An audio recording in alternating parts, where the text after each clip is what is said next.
सुप्रभात सज्जन श्रोते हो. आत्मोपनिषद पान 157 पद्य रचना क्रमांक 30. हीच आस देवा तुझे पाय संपादने. इथे भक्त अत्यंत तळमळीची प्रार्थना करीत देवाला सांगत आहे की हे भगवंत आहे परमेश्वरा, तुझ्या पायाशी येऊन तव चरण शरणगत, तुझ्या चरणाशी शरण आलेला असं मला व्हायचं आहे. म्हणजे भगवंता तुझ्या पायांशी शरण येऊन तिथेच मला माझे पण विसरून अहंकार टाकून नम्रपणे राहायचं आहे. म्हणून तव चरण शरणगत असा हा नारायण, भगवंताच्या पायाशी शरण गेलेला नारायण भगवंताला म्हणत आहे, हीच आस देवा तुझे पाय संपादने. तुझ्या पायांशी येऊन तिथेच तुझे पाय दृढ धरून राहणे, तुझे पाय घट्ट पकडून राहणे आणि अहंकार नष्ट होऊन नम्रपणे तुझ्या पायाशी राहणे, हीच भगवंत आता माझी एकमेव इच्छा आहे. एकमेव हा माझा ध्यास आहे की तुझ्या पायांशी येऊन त्या पायाशी कायमस्वरूपी अहंकार टाकून नम्रपणे स्थिर राहणे, हीच आस देवा तुझे पाय संपादने.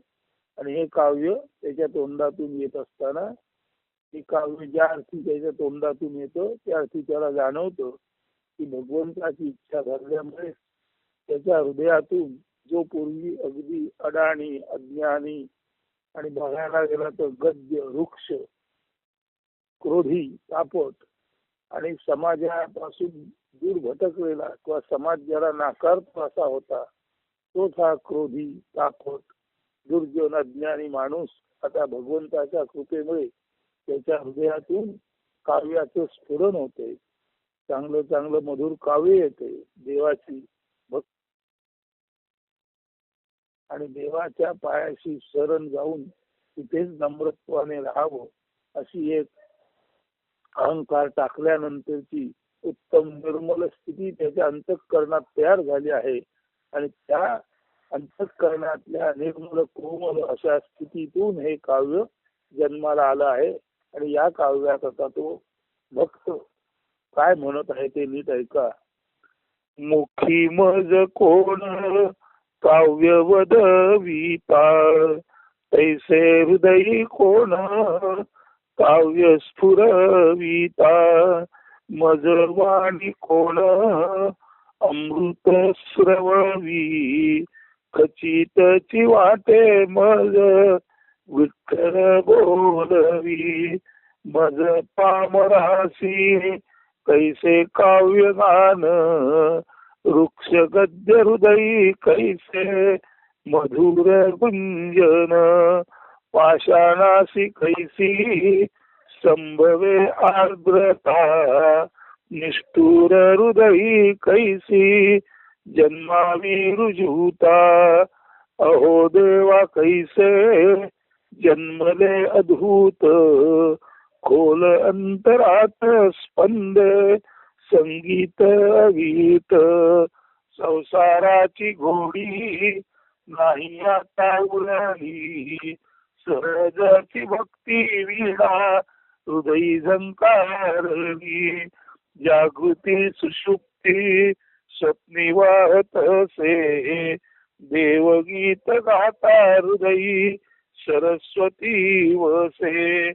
अज्ञाताची गोडी हीच बालकाची ओढी, माते सरस्वती पुरवी भक्ताची आवडी. दिशा मागुनी दिस जात येत राही, स्थल काही जाणीवेत उरलेची नाही. नच काही उरले करणे भोगणे, हीच आस देवा तुझे पाय संपादने. हीच आस देवा तुझे पाय संपादने. हा भक्त देवाबद्दल प्रेम हृदयात निर्माण झाल्यानंतर त्याच्या हृदयातून एक अद्भुत काव्याचा झरा निरंतर वाहत आहे. आणि तो स्वतःशीच प्रश्न करीत आहे की या माझ्या मुखातून काव्य वधवून घेणारा निश्चित आहे तरी कोण. माझ्या हृदयात काव्याचं स्फुरण घडवणारा, हे शिवस्फुरण जन्माला आणणारा निश्चित आहे तरी कोण. माझ्या वाणीतून अमृताचे वहन करून घेणारा, माझ्या वाणीतून गोड अमृतासम गीत वाहते ठेवणारा हा निश्चित आहे तरी कोण. आणि हे प्रश्न निर्माण होता होताच त्याच्या मनाची खात्री झाली की खचितची वाट आहे मज विठ्ठल बोलवी.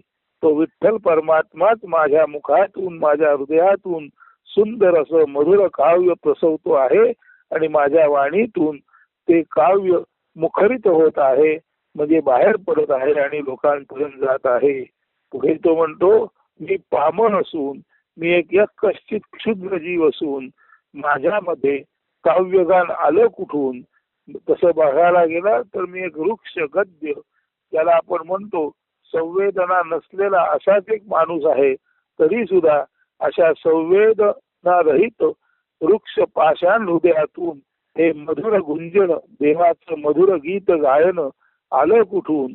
पाषाणाची कैसी संभवे आर्द्रता, निष्ठुर पाषाण आहे अशा पाषाणातून हा काव्याचा झरा कसा काय बाहेर आला.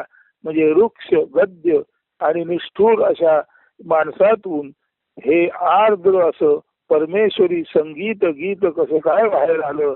निष्ठुर हृदयी कैसी जन्मावी रुजुता, आणि या निष्ठुरतेतून एक हळुवार सुकोमल असा काव्य झरा रुजू, म्हणजे ज्याला आपण म्हणतो हळुवार असा काव्य झरा कसा काय बाहेर बसवला, याचं आश्चर्य या भक्ताला त्यालाच वाटत आहे. म्हणून तो परत एकदा म्हणत आहे, अहो देवा कैसे जन्मले अद्भुत, खोल अंतरात स्पंदे संगीत वीट, संसाराची गोडी नाही आता उरली, सहजची भक्ती विना हृदय झंकारली. हे देवा, हे अद्भुत जन्माला आलं तरी कसं, माझी संसाराची गोडी संपली आणि सहजच त्याबरोबर सहजासहजी अत्यंत उत्स्फूर्तपणे तुझ्या भक्तिरूपी विनेचा झंकार माझ्या हृदयात होऊ लागला आणि माझ्या खोल अंतरात स्पंदित होत असलेले अविरत संगीत माझ्या मुखावाटे बाहेर येऊ लागले. आता माझी अवस्था जागेपणी, गाढ झोपेत आणि स्वप्नामध्ये सुद्धा जागृती सुषुप्ती स्वप्नी वाहत असे. जागृतीमध्ये, सुषुप्तीमध्ये आणि स्वप्नामध्ये सुद्धा हे भगवंता तुझं गीत माझ्या हृदयात वाहत आहे. आणि तुझं गीत माझ्या हृदयात वाहती करणारी ती माता सरस्वती, देवी सरस्वती, हे सर्व माझ्यातून काही अद्भुत जन्माला घालत आहे. आणि त्या माते सरस्वतीला वंदन करून मी माझ्याशीच बोलत आहे. अज्ञाताची गोडी हीच बालकाची ओढी, माते सरस्वती पूर्वी भक्ताची आवडी.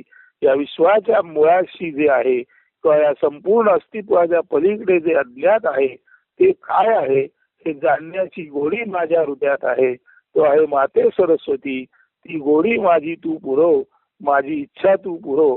आणि ते अज्ञात आहे ते माझ्या मुखातून तुझ्या कृपेमुळे अत्यंत सुसंबद्ध पद्धतीने, अत्यंत तार्किक पद्धतीने, अत्यंत ज्याला आपण म्हणतो योग्य अनुमान पद्धतीने ते विश्वास रहस्य माझ्या वाणीतून बाहेर येवो.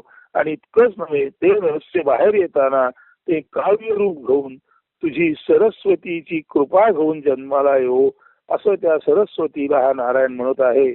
दिसा मागुनी दिस जात येत राही, स्थल काल काही जाणीव येत नाही, नच काही उरले करणे भोगणे, हीच आसरे वाट जे पाय संपादणे.